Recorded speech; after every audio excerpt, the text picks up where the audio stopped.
Dear Mr. Petrov, thank you very much for coming to Amsterdam for this special occasion. May I please invite you to come to the stage and deliver you a lecture.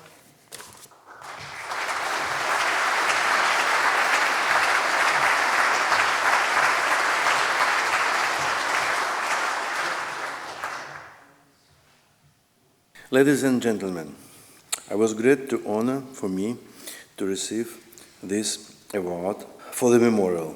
On behalf of memorial, I want to express my great gratitude. The long-term activity of our organization is well known. Of course, it's quite difficult to describe it in details in a small lecture. Too many facts, names, and events have accompanied the history of Memorial Society. I will try to highlight only the main events of our history and try to describe everything that happened in recent years, when the history of Russia tragically went backwards. 30 years ago, it seems that with the end of the Communist Party's power in Russia, the Soviet criminal past had been overcome. The era of great upheavals is over and Cold War is over, the world is becoming safer, and the confrontation between totalitarianism and democracy has ended with the complete triumph of the justice and common sense. It was a happy time when we, the activists of Memorial Society, enthusiastically and joyfully, sincerely believed that now nothing prevents us from implementing those ideas and achieving those goals for which a bold and mass movement arose in 1987, which took share the form of memorial public organization. The appearance of memorial was a public reaction on the long-standing Soviet lie about the history of the country, a reaction on the concealment and silence of the monstrous crimes of the Soviet regime against the people of our country. We wanted to speak openly about the tragedy of the Soviet era, mass political repression. We wanted to name all the victims, investigate all cases of political violence and human rights violation, and demand punishment for those responsible arbitrariness. A public initiative that arose in 1987 to erect memorial complex in memory of the victims of Stalin repression gave the name to a public non-government organization that was being formed at the same time, the name Memorial. In 1988, public polls showed that the name of academician Andrei Sakharov is a symbol of the organization enjoys mass support. In November 1998, the Week of Conscience had held in Moscow. For several days in a row, the Palace of Culture of the Moscow Electric Lamp Factory, activists of Memorial Movement had meetings and conversations with a large gathering of visitors collecting information from the descendants of the represented, compiled list of victims of the Soviet repression. The walls of the halls were hung with portraits of executed, and there was also a Gulag map symbolizing the camp empire of the USSR. It was then, at the end of 1988, that the main directions of Memorial Society activities are formulated. There were the main tasks: perpetuation of the memory of the victims of political repressions in the USSR and rehabilitation of all victims of repression. Assistance to people who were survived repression, former Gulag prisoners. The organization of museum, library, and archive under the auspices of the memorial, which would preserve historical materials about the history of political repressions in the USSR. Conducting in-depth research on the history of the Soviet repressions and the struggle for access to documents about repressions in the state archives and the archives of the KGB.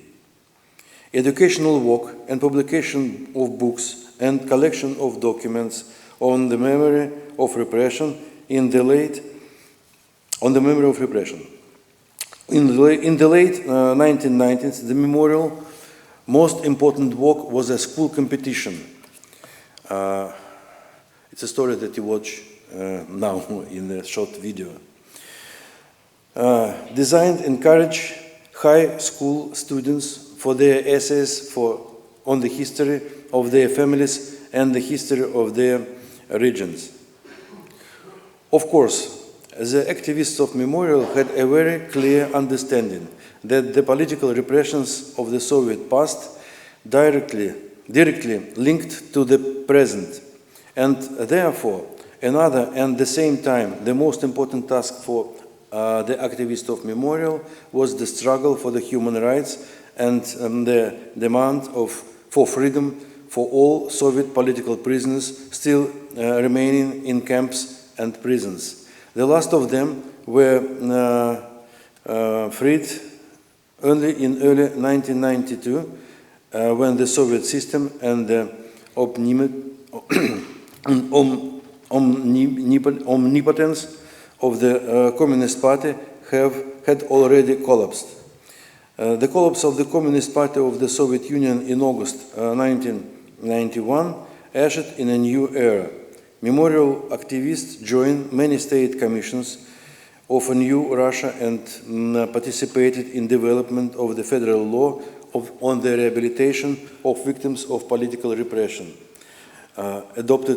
This law adopted in October 1991.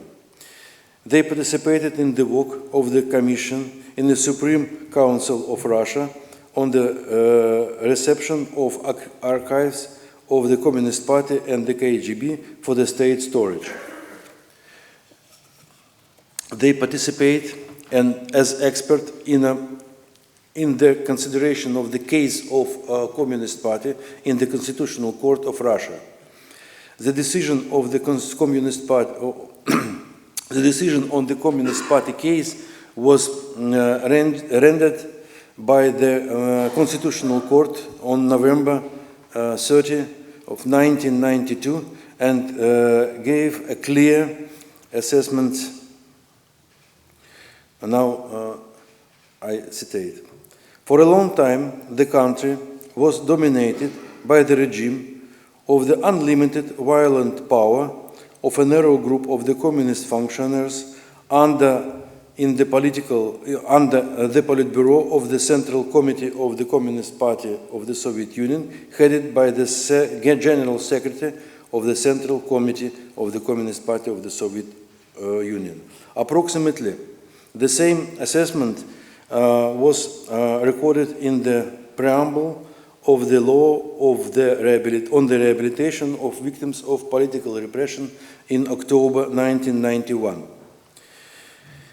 During the years of Soviet power, millions of people became victims of the arbitrariness of the totalitarian state, were subjected to repressions for political and religious beliefs, on social, national, and other grounds, condemning the long-term terror and mass repressions of its people in cooperation with the idea of law and justice. The Federal Assembly of Russian Federation expressed deep sympathy to the victims of unjustified repressions after their families and friends, and declare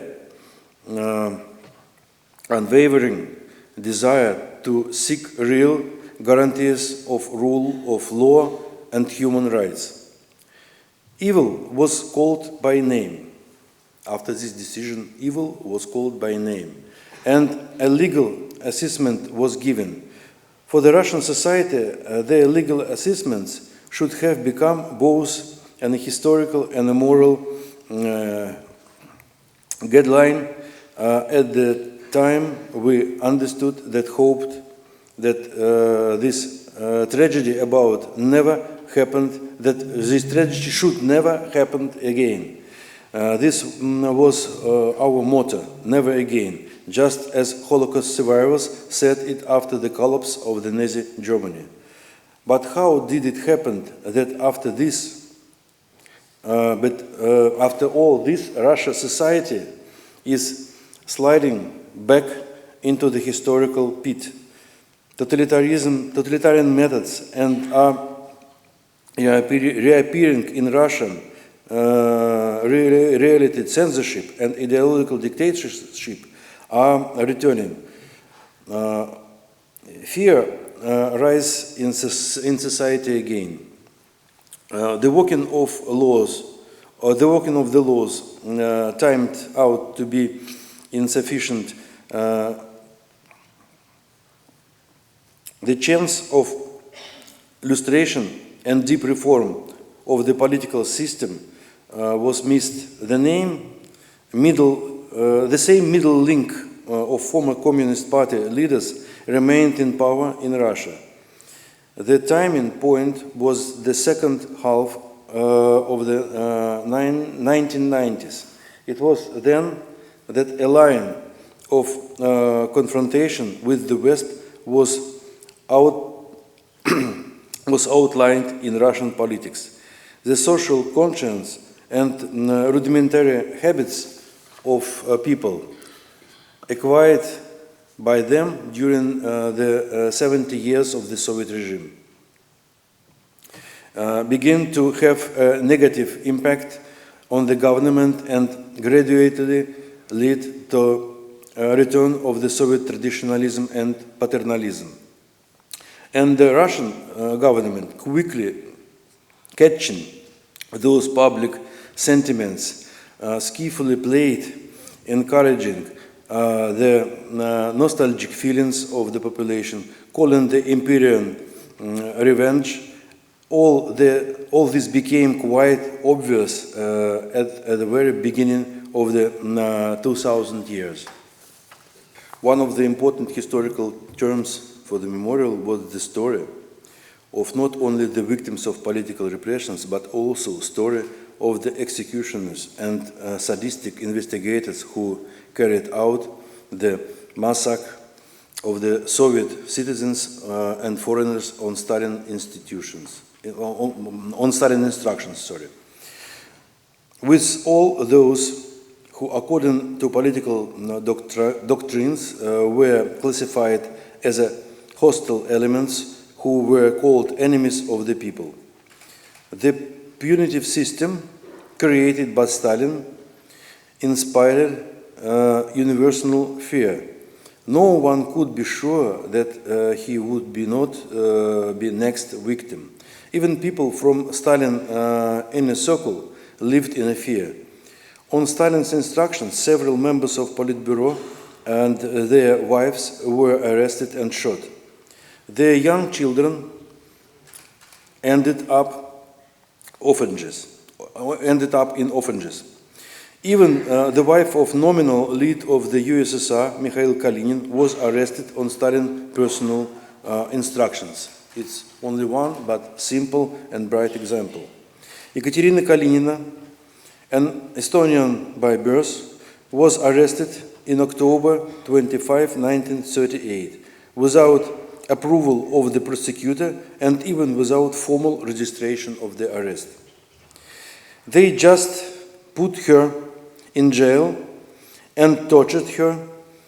The interrogations were conducted by Yelena Kharashkevich, a senior state security lieutenant who had reputations as a cruel investigator. She was personally instructed by Lavrentiy Beria and gave lessons, torture skills, hit on the head. And she studied. Yelena Kharashkevich was an able student. She showed the makings of conducting an investigation correctly and in the right direction during the years of the Great Terror. And she tried interrogating Ekaterina Kalinina. Here I will quote the questions of the investigation. Stop lying. Say directly that you were involved in a counter-revolutionary right Trotskyist organization. Stop wagging. Finally move on to an open story about your counter-revolutionary work. After Stalin's death, the new Soviet leadership, led by Khrushchev, was not determined to put all sadistic investigators on trial. If we evaluate the outcome of the trials on the Berievits, people who was around Beria, known as in the period from 1953 to 1959, and later they were not tried to at all. Then there will not be hundreds of convicted workers of Stalin state security for everything. Yelena Kharashkevich was only expelled from the party, from the Communist Party of the Soviet Union. In her explanations, Kharashkevich admitted that she practiced in the ugly mockery of innocent men. Although she shyly rent her personal participation in the beating of Kalinina's wife in a worldly and almost personal way. Citate, she gave Kalinina a slap on the back of her head. What innocence. At the same time, the scale of Stalin repressions is impressive. Only during the years of the Great Terror, more than 1.5 million people were arrested, and more than 700,000 of them were shot. In total, over 6 million people were arrested on political charges during the Stalinist years, and as many more than exiled and deported. Among the victims of those expelled from their lands and entire peoples, Germans, Kalmyks, Crimean Tatars, Chechens, and Ingush, and other small nations of the Caucasus. But those shot, arrested, and exiled are direct victims. And their families, left without the family head, they're doomed to difficulties and a bitter existence. Now, much more should be added to the statistic of repressions, given this category of indirect victims. And during the Brezhnev years, it was ordered to forget about it. Official Soviet history has deleted these tragic pages from the textbook. Let's see the Soviet Union political system really were. The nature and the foundations of the Soviet totalitarian system are fully directed by the several characteristic features. Firstly, it is an ideological state in which ideology prevails over law, and in which the state denies the value of democracy, in which human rights are trampled, and unanimity is forcibly introduced. Secondly, it is a state asserts either the class or other superiority of its people, its special value and uniqueness in relation to other countries and peoples.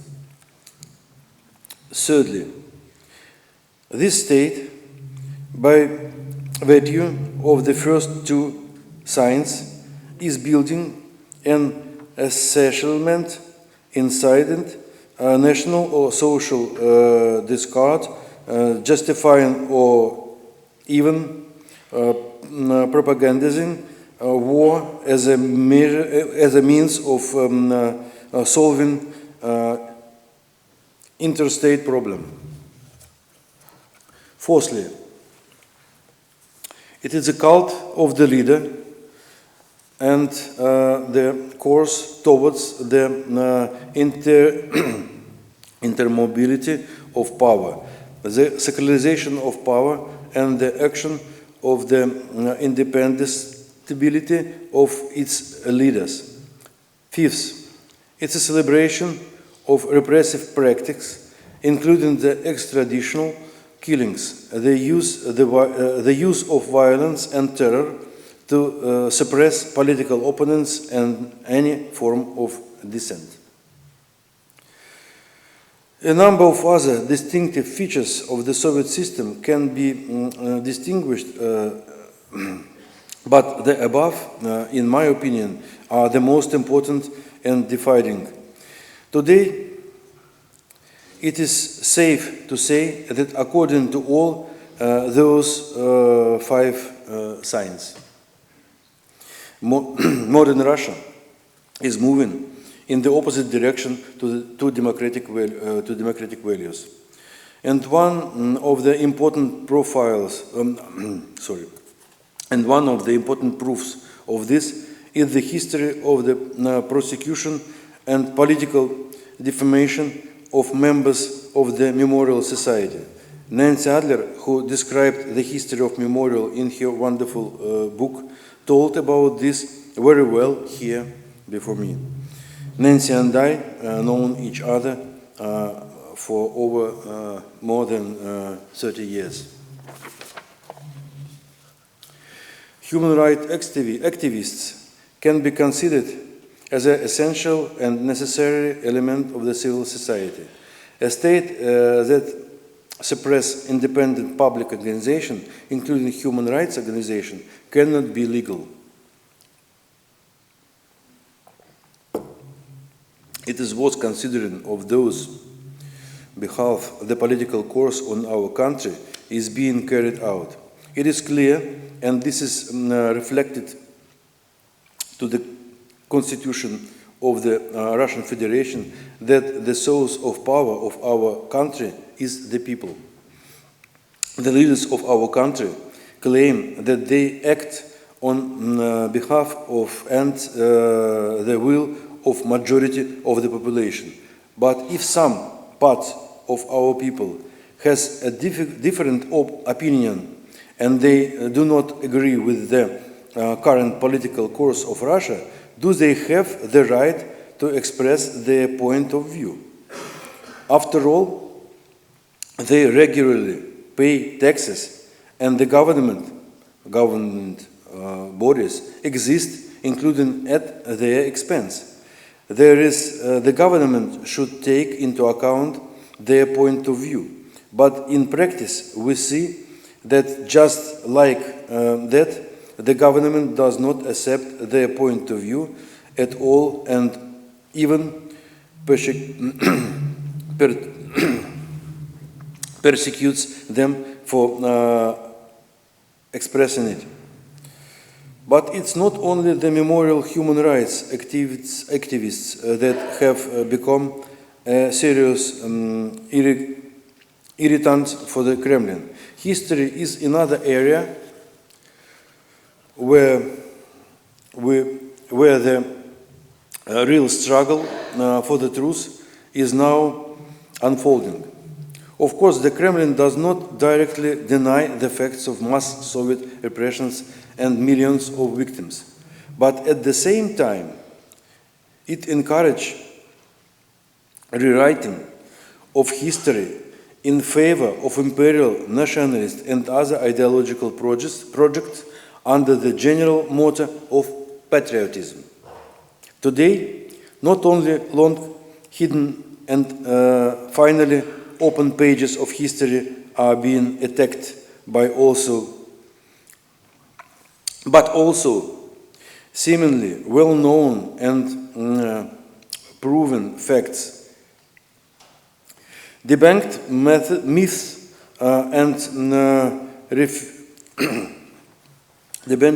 and refute lies are once again presented as a legitimate versions of past events are presented as a truth. Myths making and attack on history characteristic of authoritarian regimes. New brainwashing technologies are being successfully mastered in Russia. But traditional ways of implementing political history are not neglected either, with the help of school textbook, monuments, fake symbols, etc. Everything is turning inside out today. When the Supreme Court considered the prosecutor's office statement on the liquidation of the International Memorial in December 1921, prosecutor's representative Alexei Jafarov said that memorial was speculating on the topic of the repression, and also, it's cited, creating a false image of the USSR as a terrorist state. And this is despite the fact that, as mentioned above, there is a decision of the Constitutional Court of Russia in 1992, which clearly states the practice of violence and unlimited power of the Communist Party based on violence. And of course, there was a statement about the long-term terror in the federal law on rehabilitation of victims of political repressions. Note that these are the current legislative acts, and memorial fully shares both the decision of the Supreme Judicial Body of Russia and the norms of federal law in assessing the Soviet past. I mean, memorial support these laws about the totalitarian character of the Soviet system. In the Supreme Court, prosecutor Jafarov also made a curious courtesy to memorial, casually mentioned the merits of the society and the benefits of its activities. But in the past, he say in the constitutional, in Supreme Court, and immediately struck another note.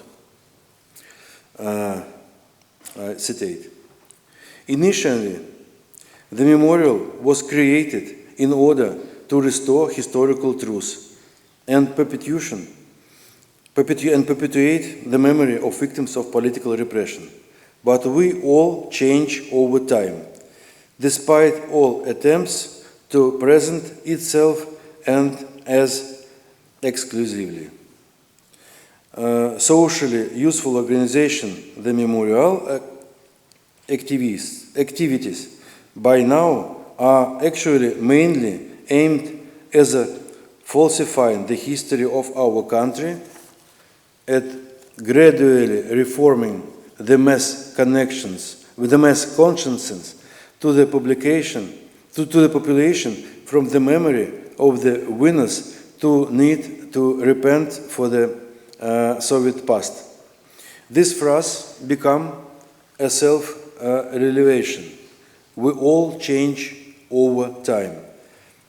An interesting recognition of someone who is ready to change principles and beliefs in favor of a political order.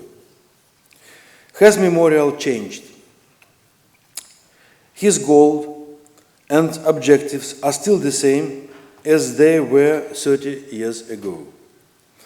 And today, memorial, faithful to its line, only this time has diverged from the authorities. It was not the memorial that changed, but the government took a tilt in another directly, opposite direction, contrary to the ideas of the rule of law.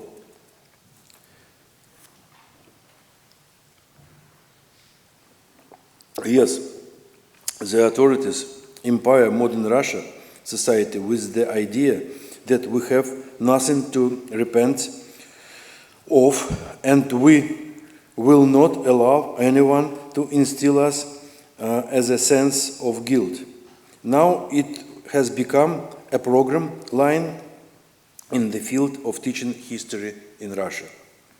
Therefore, the most important action in memorial, which has acquired a special sound in recent years, there was a return of names. It is very symbolic when on the eve of the day of remembrance of political prisoners in different cities, not only in Russia, but also around the world, the names of people killed by the Soviet system are read out. This return of name is a direct reminder of the monstrous crimes of the Soviet totalitarianism. I bring to you attention a short video about how this is happening now, last autumn, on the day of political prisoners.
Вольфред Васильевич Вертов, 33 года. Айменгали Баймуханов, Бывший проректор. 36 лет. Брат Арсений Кривчаков Александр Иммануилович, 47 лет. Военный первенство. Момент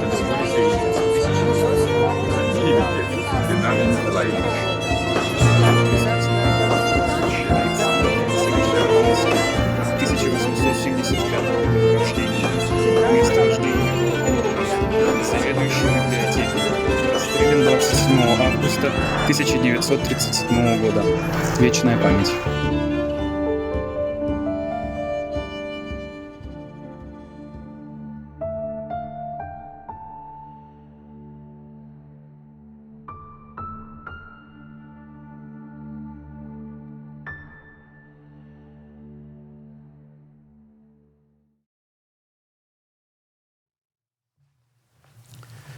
Thank you. It was last autumn. Everything was organized online because the Moscow authorities, Moscow government, didn't give permission to organize this live in a square near the monument on the Lubyansky Square devoted to the victims of the political repressions. And what to say? It's very impressive, and it's now some kind of fighting against the people who destroyed the signs of people who was repressed on the buildings. And we replaced them, we placed the new one, but this fighting continues. The memorial is primarily about the people who devote themselves to the struggle for the historical truth and the human rights. And despite of the persecution by the state, we, the members of Memorial, will continue our work to return the names and to return the to truth and the human dignity. And thank you for your attention. It is some kind of my brief lecture. Thank you very much.